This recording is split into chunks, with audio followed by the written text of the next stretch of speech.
దేశ ప్రజల జీవితాల మీద ప్రభావం చూపెట్టేటటువంటి బిల్లుల విషయంలో కాంగ్రెస్ పార్టీ ఆ టైంలో ఏదో ఒక లొల్లి చేయించి ఎంపీలు తిట్టుకుంటున్నట్టు చేసి సైలెంట్గా మూజువాణి ఓటుతో ఆమోదం పొందింపు చేసుకునేది. ఇవాళ వచ్చినటువంటి వక్ఫ్ సవరణ బిల్లు 2013లోనే వచ్చింది.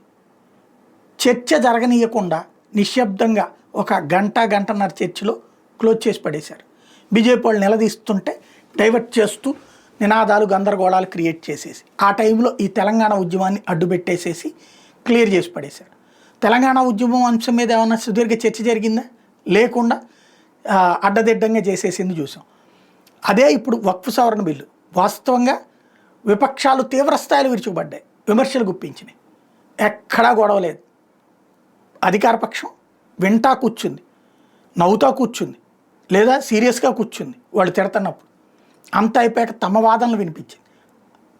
రాజ్యసభ చరిత్రలో 1983లో ఒక్కసారి 14 గంటల పాటు సుదీర్ఘ చర్చ జరిగింది ఒక బిల్లు మీద.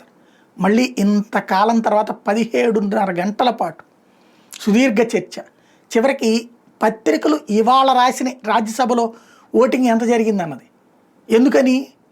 నిన్న తెల్లవారుజామున 2.5 గంటల దాకా పట్టింది. అది పేపర్లు వీళ్ళ ప్రింటింగ్ 12-1 గంటకు అయిపోతాయి కాబట్టి ఆపేసి ఇవాళ రాసుకున్నారు. ఈనాడైనా జ్యోతి అయినా సాక్షి అయినా అందరూ కూడా.